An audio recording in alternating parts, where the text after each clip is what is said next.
Ya Muhammad Batu Gajah mengenai syarikat yang tidak berdaftar dan individu. Saya katakan individu apabila memberikan perkhidmatan dan sebagainya tertakluk kepada akta ini. Dan alasan Batu Gajah, syarikat yang tidak berdaftar. Bagaimana? Batu Gajah, syarikat berdaftar tidak mempunyai entiti. Kita mesti jelas. Syarikat itu sebenarnya kalau berdaftar dia mempunyai entiti. Syarikat berdaftar tidak ada entiti. Jadi kita nak pegang siapa? Itu berbeza. Kalau individu, ada individunya, entitinya adalah individu itu. Kalau hubungan antara saya dengan Batu Gajah, saya pemberi perkhidmatan, saya adalah entitinya yang mempunyai hubungan dengan Batu Gajah. Tetapi kalau syarikat tidak berdaftar, dari segi undang-undang, dari segi legalnya, syarikat berdaftar tidak mempunyai entiti.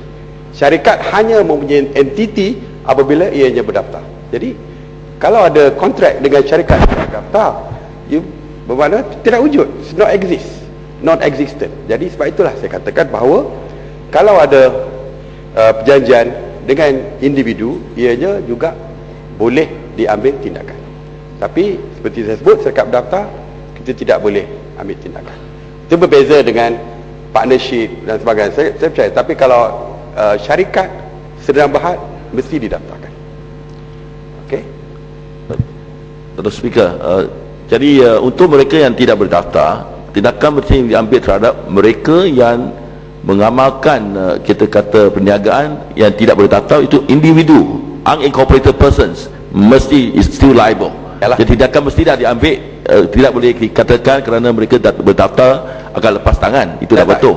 Tak, maksud saya tadi yang apabila Batu Gajah mensoalkan dari segi individu kenapa boleh diambil tindakan, dan saya kata kalau syarikat yang tidak berdaftar itu tidak boleh diambil tindakan kerana tidak ada entiti. Saya kata itu jelas ya, bagi di bawah Kamnis Act, di bawah Akta Syarikat yang syarikat yang daftar baru boleh membentuk satu entiti. Soal kita nak pergi kepada directors dia dan sebagainya, itu bukan kita bincang dari segi itu. Kita tak bincang dari segi detail mengenai Akta Syarikat dan sebagainya. Kita cuma bincang kenapa saya kata boleh ambil tindakan kepada individu dan tidak boleh ambil tindakan kepada syarikat yang tidak berdaftar. Itu saja.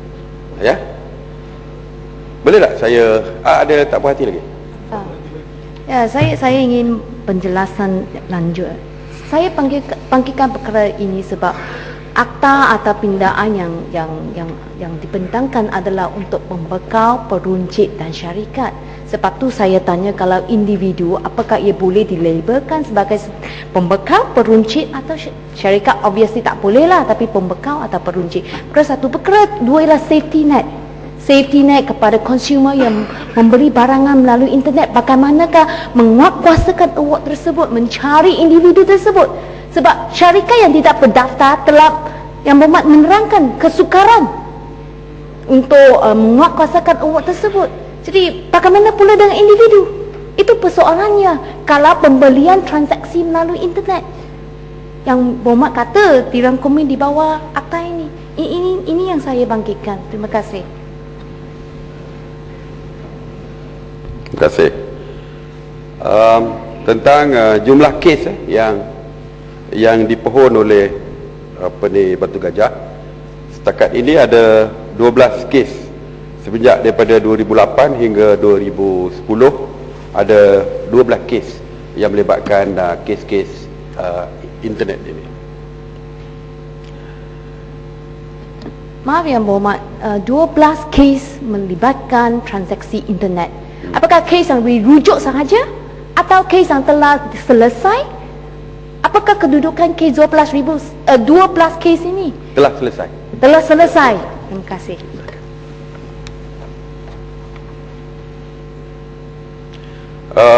Indra Mahkota mengenai third party dan sebagainya. Apabila kesan daripada tindakan third party terhadap tersebut adalah memberikan kesan kepada pengguna, maka pengguna boleh menggunakan akta ini. Dia tak kira sama ada melibatkan 3 parti, 2 parti dan sebagainya. Yang penting adalah apabila tindakan daripada pihak-pihak yang lain itu memberi kesan kepada pengguna, maka pengguna boleh menggunakan akta ini. Itu saja. Tak kira lah sama ada ianya SPV dan sebagainya, itu tidak menjadi isu. Saya tertarik dengan apa yang disebut oleh Kuala Kedah tadi, ya. Akta ibu jelas, di dalam akta ibu jelas tentang pengecualian di dalam hal-hal penjagaan kesihatan. Section 2F begitu jelas. Section 2F begitu jelas di dalam menyebut tentang pengecualian yang melibatkan Kementerian Kesihatan ini. Cuma saya perlu membuat interpretasi dari segi apa yang dibangkitkan oleh Yang Muhammad Kuala Kedah tadi, iaitu apakah yang dimaksudkan perkhidmatan terhadap kehidupan dan kesihatan. Laluan, saya cuma nak tanya tadi, adakah ia juga termasuk dengan pengangkutan? Kalau kesihatan, what about pengangkutan? Adakah ia juga Semua sekali. Sekali. Termasuk? Semua sekali. Yang tak termasuk saja, mana yang saya tak sebut tak termasuk, maknanya termasuklah. Ya. Kesihatan manusia, ya, di bawah interpretasi Section 21A merujuk kepada kesihatan manusia sebagai salah satu perkara yang diambil kira dalam menentukan bahawa perkhidmatan itu selamat ataupun tidak. Namun APP tetap tidak terpakai kepada produk dan perkhidmatan kesihatan kerananya ianya di bawah yang tadilah, yang tadi. Yang Berhormat Menteri, penjelasan saya ialah akan berlaku kekeliruan untuk masa hadapan, bermakna seorang pengguna boleh menggunakan akta ini untuk dibawa ke mahkamah kerana telah berlaku kesan kepada kesihatan dirinya.